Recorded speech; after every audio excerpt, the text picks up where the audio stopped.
and welcome to How to Deal When the Shit Gets Real podcast. I'm Marietta. And I'm Connie, and we are two crazy cousins, and I almost said crazy kids, but we're not really kids. And we are talking about detoxing, mental health, and, cheat days once in a while. Just pretty much the last part of the spectrum to our fitness, be healthy segment. Yes. And more of, we're normal and not everybody is perfect. We can't do all the things that we've told you every single day and just be wonderful fitness gurus all the time. Like, we are human is what I want to get across, honestly. Yes, everybody's human. Like we kind of touched on a little bit last week, just because you fall off the bus one day doesn't mean you have to stay off the bus. Just get back on. But it's okay if you fall off the bus. It is. In moderation, We said that the last time. You don't want just because you have a little sweet treat doesn't mean you're all of a sudden then doomed. Exactly. And Lord knows that I can't live without some sweets in my life. So, yeah. Yeah. We were actually just talking about this because I was like, my sweet consumption has gotten out of control. And that's good, though, that you recognized it. That's a good thing to recognize it in yourself, to say, okay, I am eating too much sugar right now. Let's reel this in a little bit. Yeah, because I think really what it is I've been allowing myself to have a Starbucks or two on the weekends, like on Saturdays and Sundays. And then it's like, and then add in other sugars that you've had like throughout the week. And you sit back and you think of, or I sat back and thought of all the sugars that are in my cabinet, real or fake. And it's like, whoa, that's too much. You need to stop for a minute. And like we talked about last week, too, a lot of things that you drink, you don't realize the amount of calories and sugar and stuff that it has in it. And you kind of forget about it. You're like, oh, I didn't really eat that much. Exactly. And I was just like, okay. I just feel like I've been eating them for so often that it's now become a craving. And to help cut the craving, I'm cutting the sugar for 2 weeks to see if that'll help back on the sugar cravings. Because I definitely would rather reach into my fridge and grab some strawberries versus reaching in to my freezer and grabbing ice cream. But again, we are still saying that like a cheat day, having some ice cream is okay. Just don't eat a ginormous bowl like we used to when we were kids. Have yourself a little scoop. Exactly, which is what I do now. It's difficult, but I do it. I occasionally still make one of those grandiose sundaes where you put chocolate sauce and whipped cream and sprinkles. Oh, hell yeah. Share it with Jackson. I'm sure he'd love it. Oh, I usually do. That's at least a good thing. I'm like, hey, Jackson, come take a few bites of this. Yeah, exactly. Because now that I've gone a little bit more healthier, it definitely is hard to indulge a lot like I used to do when I was younger. Because I remember going in Florida, there was this great ice cream shop that had these humongous banana splits and being, no, I can pretty much eat one of these all on my own. Yeah. For the most part. Somebody would nibble off mine, but like, no. I can eat this myself. I don't need your help. Yeah. when I was young. It's like stupid. It's like Joey from Friends. Joey doesn't share food. Don't touch my plate. Hey, you know what? That is one reason why I ended up breaking up with an ex. He kept on eating off my plate even though he had his own food. I was like, stop it! My food! I also wanted to make the point, too, because I think a lot of people, when they're trying to behave or on a diet, they think that they shouldn't eat certain foods because they're bad. And I don't think we should call any foods bad. They're not bad. They're just something that you should eat in moderation.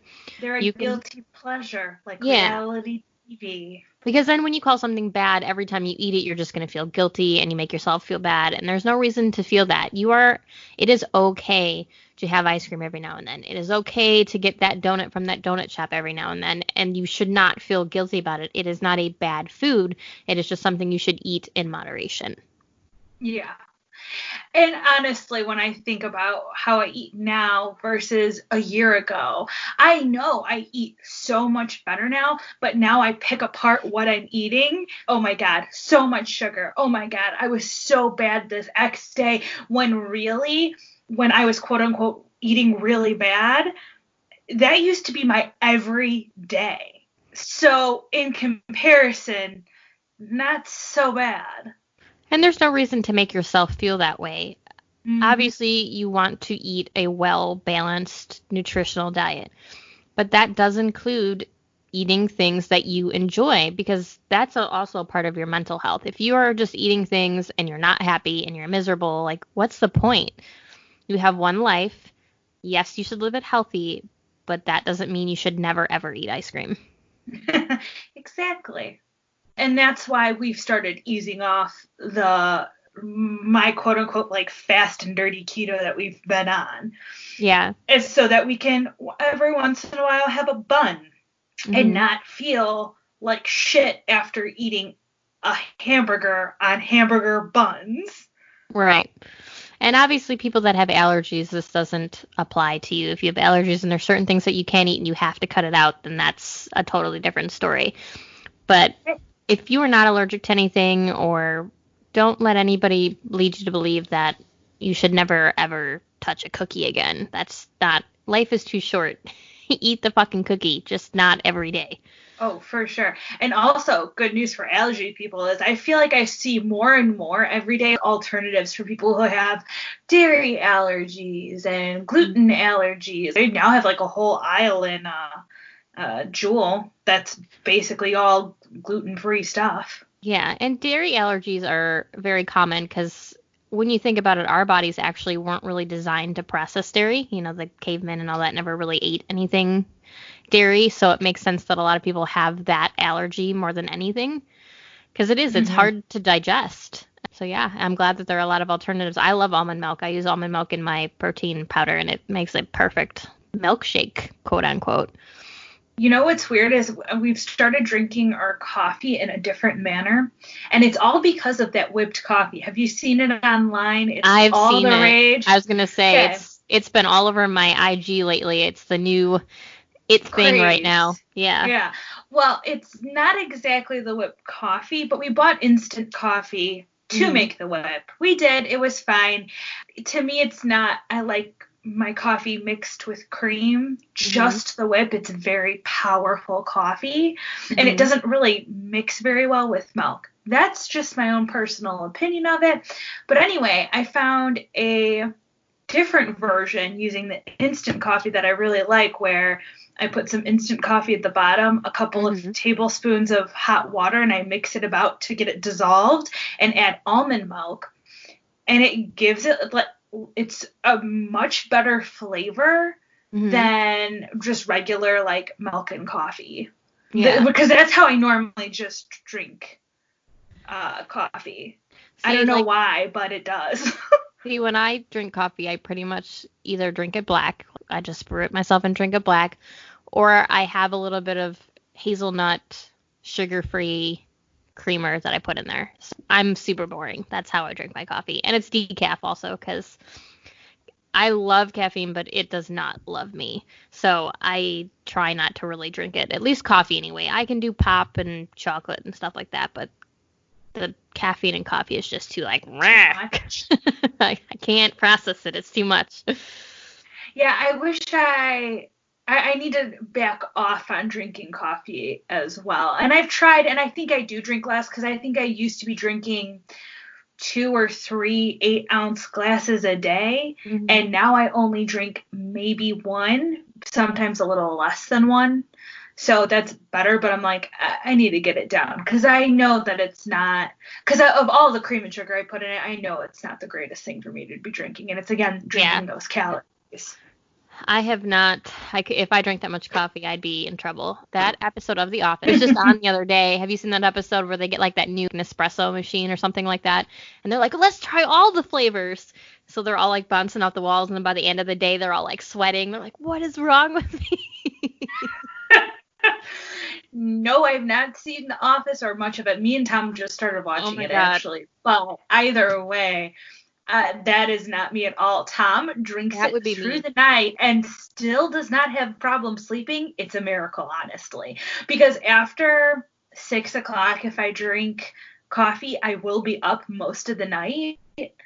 So I don't know how he'll just drink it all through the night. He'll put Kyle's it in like that water. too. He doesn't care. Yeah, Kyle's like that Don't too. know how. But anyway, enough about our coffee consumption. I But enjoy my coffee consumption. I'm just kidding. No, I don't. Anyway, back to. I do like coffee too. But anyway, just an example though that you don't have to completely cut off coffee, just change the way you consume it. Either use less sugar, or eventually we use no sugar, or use a sugar-free creamer like I do sometimes, or use almond milk instead of regular milk. There's ways to change things to make them a little healthier. My next step is changing my glass size because I've done down to a regular 8-ounce glass. And now I think I'm going to go down to a juice glass, which is like 3 or 4 ounces. So She's making her way down. That's what she said. That, I go down all the time. I'm just kidding. Sorry, guys. Beep. Oh, Atlanta. You're welcome for that. You're welcome, Tom. Now you guys know. I'm sorry. So the other thing that we want to talk about, because obviously we've talked about fitness, we've talked about diet, and of course another part of being healthy is your mental health and your mind and taking time for yourself. You time, which can be hard when you're newly married or you have kids and you work full-time jobs, that we tend to forget about ourselves, which we can't do. And whatever your you time might look like. Hey, maybe it's a cup of coffee. Maybe it is a cup of coffee chilling on your porch watching the sunset. Or rise. Yeah, or rise. Yeah, probably more likely rise. Unless you're Tom or Kyle. Yeah. Or maybe it's a beer or a whiskey with the sunset, whatever your pleasure is. You never know. I also reminded, because it was Mother's Day recently, and I reminded a friend of like, drink all of the Mother's Day mimosas. And she's like, ooh, good plan. Because that is some sort of treat slash like, I'm special. I'm getting a mimosa because it's Mother's Day. Anyway, what was I going to say? I forgot now. Oh, yeah. So whatever your you time might look like, maybe it's a hot bath in the evening. Maybe you sit in your favorite chair and read a book. Maybe you do yoga like Connie does, whatever it may be. I'm trying. I've been really bad at it, but tomorrow I will get up early and I will do yoga, I swear. Helping me when I completely cut off coffee I did it for like a week. And it was difficult. So then I was just doing, okay, just a small glass. And then my glass got bigger. I don't know how it happened. So I'm trying to go back. It's that progression, man. It sneaks up on you. Yeah, it does. It's been a wild ride, me and coffee. But yes, yoga is relaxing. It is, yeah. And I've been trying to do more meditation myself to kind of stop my monkey brain. Everybody's got monkey brain where you stop and try to sit still for a minute and your mind's like, you need to do this and you need to do that and you need to call this person and you need to make this appointment. So I'm like, okay, we're going to focus on some little meditation, calm the insides, calm the monkey brain. Do you use any apps to help you meditate? Because I know that there are a bunch out there. There are a lot. I have a couple apps that I'm trying right now. The first one that I have is just Breathe to Relax, and it's super short, and it literally just has you count your breaths. You breathe in deep, it's 1, and then you say the word relax, and you keep doing that from 10 and then back down. So, that doesn't take very long, but it's a good way to start, and that also helps with your monkey brain because you're thinking about, okay, this is 1, and then the word relax. So you're still thinking about stuff, but you're thinking about just what it's telling you and breathing. I'm just kidding. Yeah, and then for my yoga, which I think this is pretty awesome, I get an app and it's free and it's called FitOn, if anybody's interested. And basically they have some morning yoga. They have some stretches for at your desk at the office, which I think is pretty nifty, and it's like 5 minutes. Mm-hmm. And even some of like the morning yoga is 10, 15 minutes. Like you don't have to be doing an hour of yoga. And some of it's just honestly stretching. It's just morning stretches that have like a couple little yoga poses for beginners, basically. Yeah. And then they have some nighttime relaxing mindfulness stretches. And they also do have meditation on there. I have not bothered with the meditation on there as of yet. Because I just haven't got it as of yet. Because I think I use yoga as your meditation. Yeah. I mean, you got to use what works for you. And you had talked about that app a little bit. I'll have to check it out. There's another app too that's more just for mindfulness. That's called Headspace. So that's I've heard of that one. Yeah, that's a pretty popular one. So that's another way to work up. I usually recommend a lot of different reading because I'm a reader. Obviously, if people aren't readers, then just go for the app. One of the first books my dad ever recommended to me, because my dad is really good at the meditation and being in the moment type stuff, was called Wherever You Go, There You Are by Jon Kabat-Zinn. And the nice thing about this book compared to a lot of other books, because it can kind of be overwhelming with the way they word it. It's kind of over your head and it's very deep. Too much. Too much, exactly. Jon Kabat-Zinn keeps it very simple, very straightforward. Anybody can understand it. Anybody can read it. And it's not boring. You're not like, oh my God, is this book over yet? For real? Are you for real? Stop telling me things I already know. Bye. Yeah, so I've read that book several times, and I've read several other ones by him. Another one is The Healing Power of Mindfulness. And he gives examples that you're like, whoa, that really made me think about life. And are they in the book, are there questions or something to think about while meditating or being mindful? There's not really questions. She just kind of tells you how to go about it. Wherever you go, there you are. He tells you a very simple way to start meditating. And he's like, just start with a minute and find a spot. And he gives you very simple, basic instructions that makes it so that anybody can figure it out. And then you go from there. And the other books are just kind of trying to tell you, we get caught up a lot we miss the little moments, right? We're always looking at our phones or talking on the phone or whatever we're doing. So a lot of times we miss little moments. In some of his other books, he talks about focusing on the little moments. One of the examples he gave, I think it was his father, I could be wrong, had Alzheimer's. Grandpa did. And it got to that point, like Grandpa did, where he didn't know how to drive home. He didn't know where he lived. He didn't know anything. And he talked about how we take that little bit of information for granted. And it was really like, whoa, really do. That's kind of a big thing when you think about it, that your mind automatically remembers where you live and where to drive to and all kinds of things. But when you don't have that, it's a big thing. It is. That's why you end up in a home like Grandpa. Right. So it was that example really hit me, not only just because of Grandpa, but because it's true. We take that little bit of information for granted, because could you imagine how lost you would feel if you didn't know where your house was? Yeah, for real. And remember the few times that Grandpa was over at other people's houses for dinner, and he would get up and everyone thought oh, he's in the bathroom or whatever. And he went next door and said, help me, call the police, because he had no idea what was going on and that he needed to get home. Whew, mind blowing is that, honestly. It's sad. And, most people out there have probably seen the movie The Notebook, and it's the same type of thing. He was in love with her for so long, and she didn't remember who he was, and he had to keep telling her the story, and she had no clue who her own children were. I mean, until the end of the book. It's a very sad thing to see happen, and that's how he made the point that you should not forget the little things, because one of these days those little things might be gone. Actually, it reminded me of that, Grandpa anyway. So a few weeks before he passed away, I think, maybe a month or two, me, Tom, and Grandma went to go visit Grandpa, and Grandma showed me his room and whatever. We were out of the room, and Grandpa told Tom to look after me and Grandma. Aww. I know, it was so sweet. Yeah, and I asked him, I was like, well, did it seem like he knew who he was talking to? And he's like, for sure. It was like a snap second. But until the very end, even with dementia, it is the sweetest thing to me that he always knew Grandma. He always knew that was his sweetie. Yeah, he didn't remember her name, but he knew that she was somebody special. Oh, for sure. He called her sweetie. He called her his sweetie the whole time. He did. Yeah, even at the end, he knew He his did. sweetie.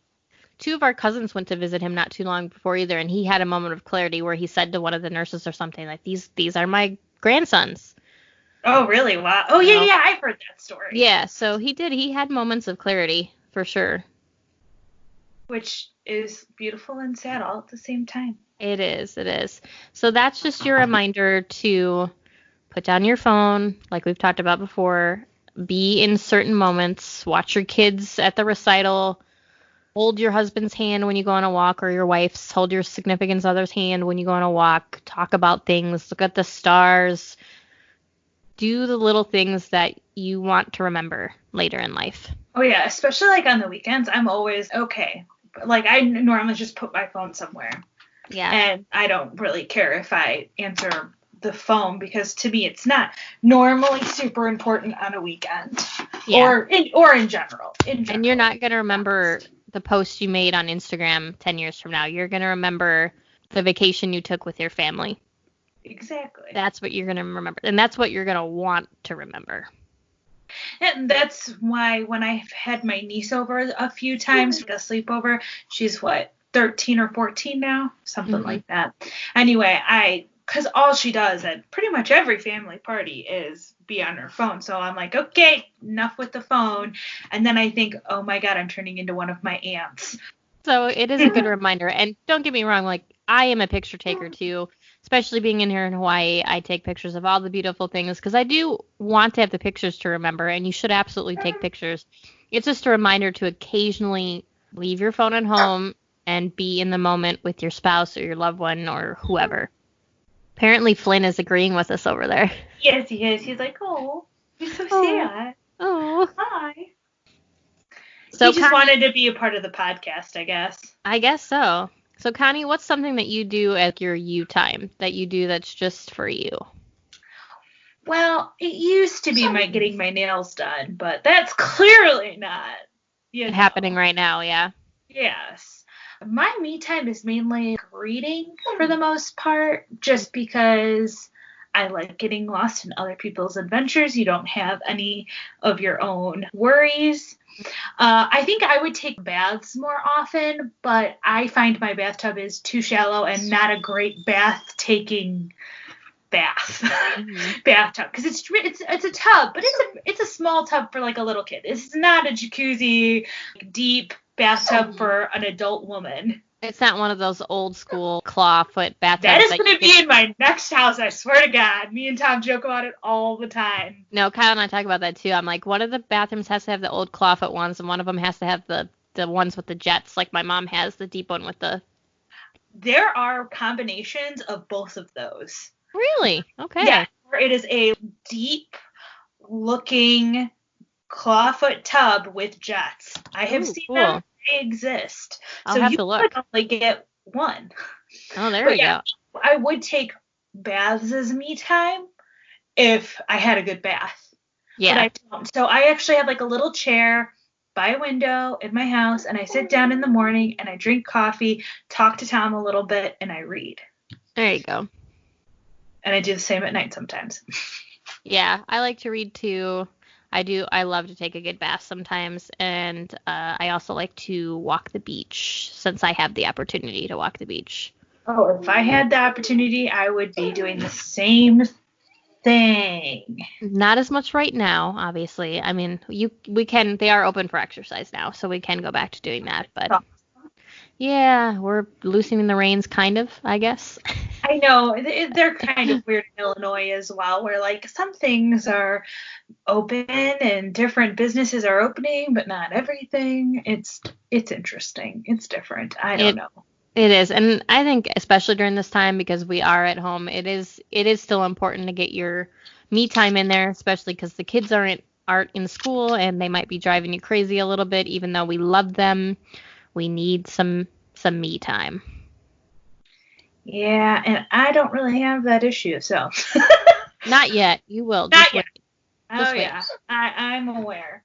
Oh, I love my son to pieces. He is great, but when he's following me around like a shadow all day, I definitely need a moment to myself. You're like, okay, this is too much. At this point, I'm like, go play outside. Go find a friend and play outside. I don't care anymore. Go play with your friends. Go be a kid. I honestly would do the same thing. Yeah, they need to be kids. They need to play outside and get muddy and play in the playground and whatever. They need to be kids. For sure.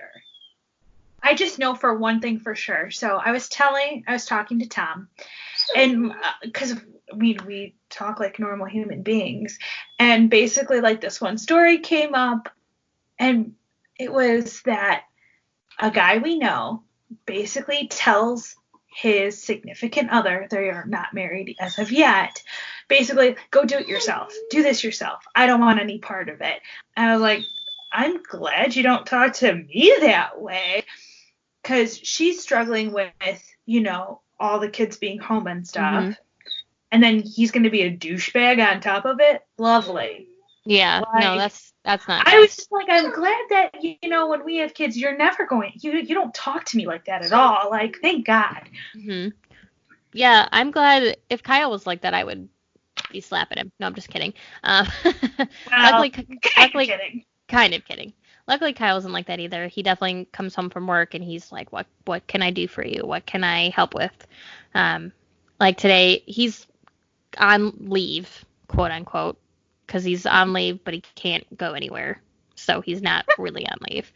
But I was like, go play golf. So he played golf this morning, and even still, he came back, and I was cleaning. He said, what can I do? What can I do to help you finish this out? So he's really good about stuff like that, especially now because Jackson is home all the time. And it just shows you, like, he's giving you some help to where you can get your me time is what I was trying to get at. That was exactly. I knew where you were going. And that's the point of the story. Like, thank goodness, whenever we have kids, Tom would never tell me to pretty much go fuck myself and to go do like off and do whatever, and I don't care what you do. No, that's a good point, that you should make sure that whoever you're dating or with, that they are a good support system for you and for your family and for your kids. And that not only you as a mom get the me time, but also boys. The boys, the men, they can also get their me time. Tom had his today playing Call of Duty, the usual. Well, that's like I said, Kyle went and played golf this morning. And he did wake up and it was raining, and he was like, and I'm like, oh, Hawaii, it's going to stop raining. Just go play golf. I mean, the worst comes to worst. That sort of rain, huh? Yeah. I'm like, worst comes to worst, if it keeps raining, then come home. We live 2 seconds from the golf course. That's not awesome. Going to be far. And sure enough, I mean, he was fine. He got 9 holes in, no problem. So. Is that as many as they're allowing right now? 9 holes? No, right? He could have played a full 18, but okay. I guess sure. I guess he didn't want to, so. Yeah, it happens. Yeah, and he let me yesterday go hang out with a couple girlfriends. We had some drinks. Nice. Were you staying 6 feet apart? Maybe, maybe not. That's my secret. Good. I don't want anybody reporting me, not that it matters, because the cops can arrest you anyway, but. No, and I honestly wish that some of my friends would just relax a bit, Mm-hmm. But I mean, the one friend, she's a nurse, not a nurse, but she's a phlebotomist. So I kind of get why she wouldn't want to be around other people, nor do I want to be around her. Mm-hmm. Although she's taking pregnant ladies' blood, but still. Oh, okay. You never know. Right. But we do have Tom's brother and girlfriend, because they don't live very far from us. They live like 10, 15 minutes away from us. They come over, like, I swear to God, every weekend. Because we are social creatures. We need to interact with other people.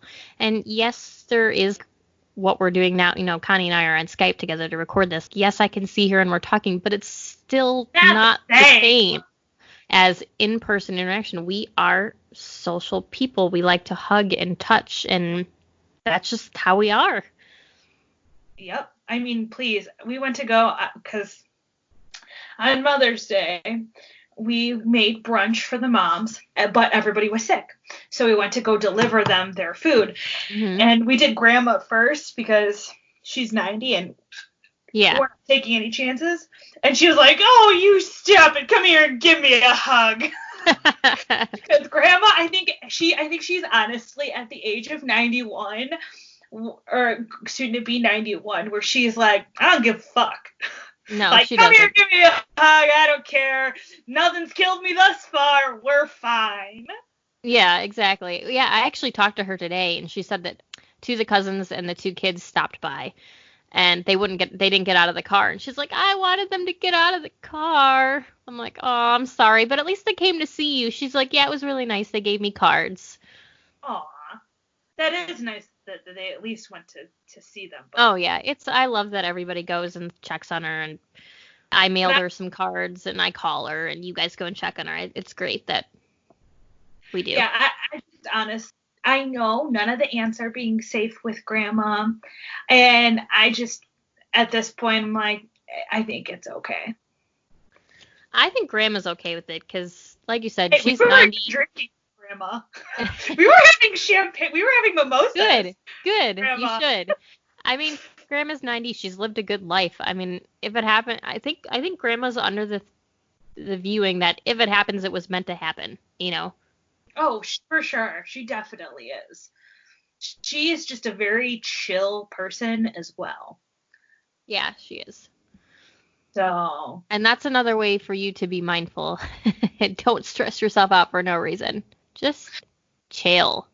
I was telling, I've told a couple people this, that, because they were like, are you serious? You're going to go see, like, they were giving me shit about going and seeing Grandma.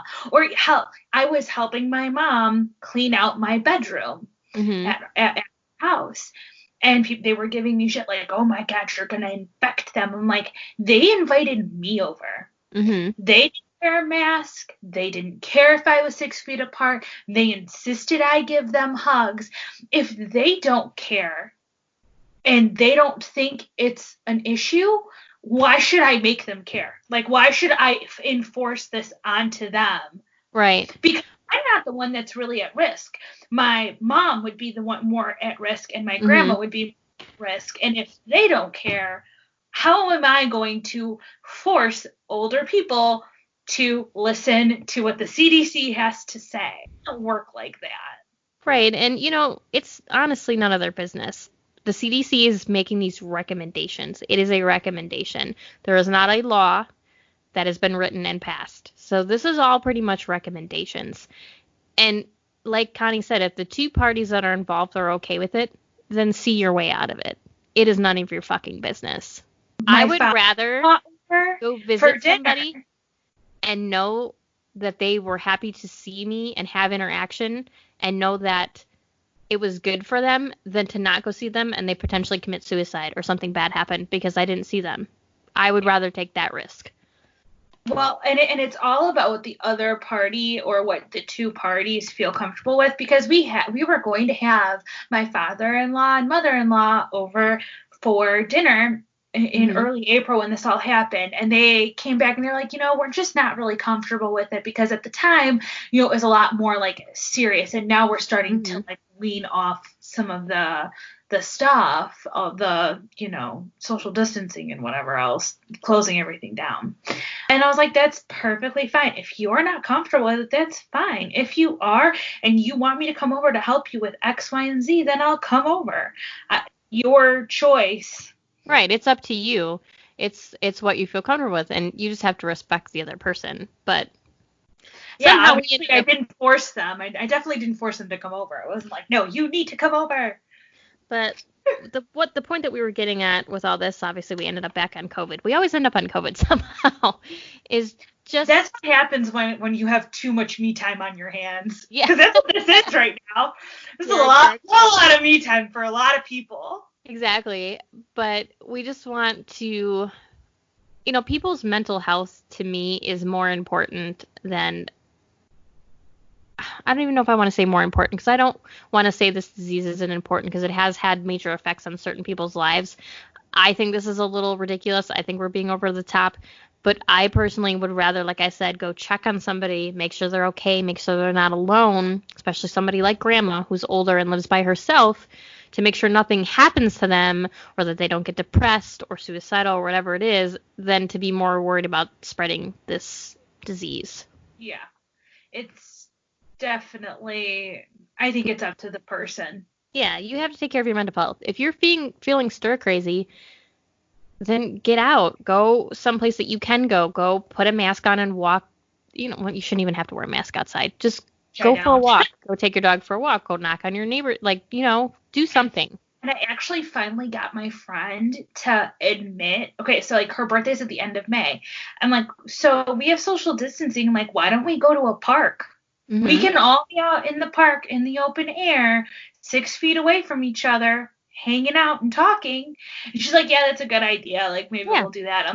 Have a picnic. Yeah, there's no problem with that now. They even the CDC said, yeah, if you're outside, as long as you're 6 feet apart, you don't even have to wear a mask. You shouldn't have to outside anyway. I mean, the air's blowing, there's fresh air going around, but that's just my opinion. But yeah. At somebody to get them the COVID when you're outside. You'd have to you'd have to lick their face or something. I don't even know. Yeah, so go have your picnic. You can have a picnic. Yeah. Bring some mimosas along. Hell yeah. Well, that's what I said. I was just like, why don't we do that? Because she's like, oh, my God, there's no bar crawl. There's no this. There's no that. I'm like, just change your plans. No big deal. Modify people. Be flexible. Welcome to the life of a military spouse. This is what I live through all the time. Constant change, constant not knowing. You guys are experiencing the life of a military spouse right now. This is what we go through what's going on? all the time. We're like, we've been preparing for this forever. You're like, I already got this. We're fine. Welcome to our lives. I hope you're having a good time. I don't think your life includes staying at home quarantine, though. No, but it does. Things change constantly. We're not allowed to do things. I mean, there's a pretty good correlation going on. All right. Well, thank God I'm not a military wife. But guys, we do want, like usual, we do want to hear from you. We want to hear what you do for your mental health, what you do to stay sane, what makes you happy, what you do for your you time.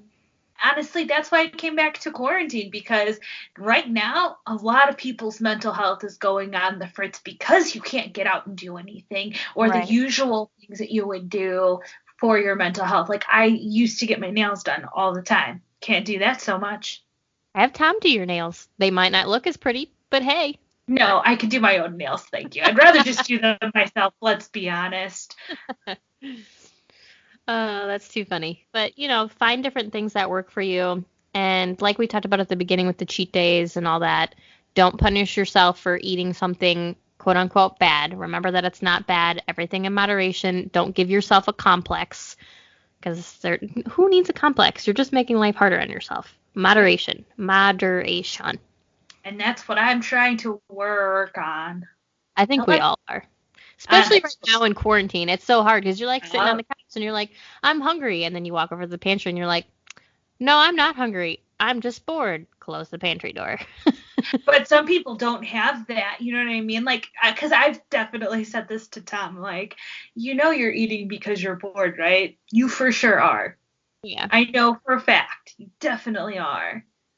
Because you're just going, because he'll get home at night and he'll immediately just walk to the fridge, look at the fridge, close the fridge, go back to the fridge, open the fridge, get some snacks. Some people don't have that, like, willpower, and sometimes I don't either.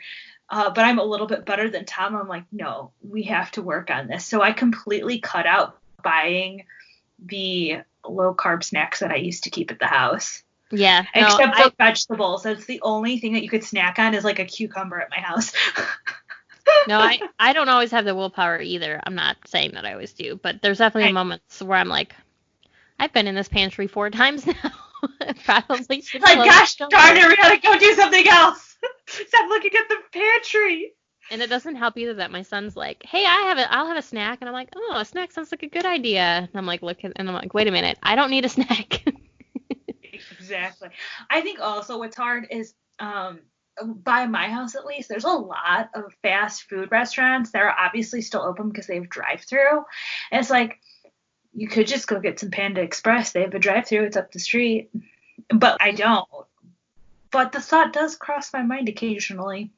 I do like cooking I do. 90% of the time, and I cook, but there's definitely those nights where I'm like, Kyle, go hit up T-Bell or something, because I'm not cooking tonight. I think those nights for me are honestly on my Fridays because I'm normally go right after work, go grocery shopping. And then I'm on my way home and I'm like, I'm going to like go home, put all this away and clean. I don't really feel like cooking for just myself because nobody else is here. I'm going to go pick up a burger. Just because I'm like, I don't. Yeah.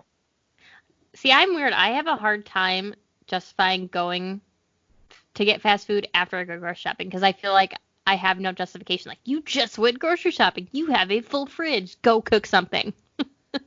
Yeah, and I don't want to cook for one person. And after I go grocery shopping, like, it's already pretty late. Mm-hmm. So it's already to the time where it's like, okay, you really shouldn't even be eating. Yeah. Because normally I get done and I'm home at like 7:30, and 8 to me is my cutoff time. So I'm like, I just need something kind of quick because I definitely don't want to spend a half hour cooking for just me. Yeah, see, I don't shop that late, so that's probably why I have the different thought, because I'm like, okay, you went grocery shopping today, you have a full fridge, there is no excuse why you shouldn't cook, because you have everything you could possibly want in there.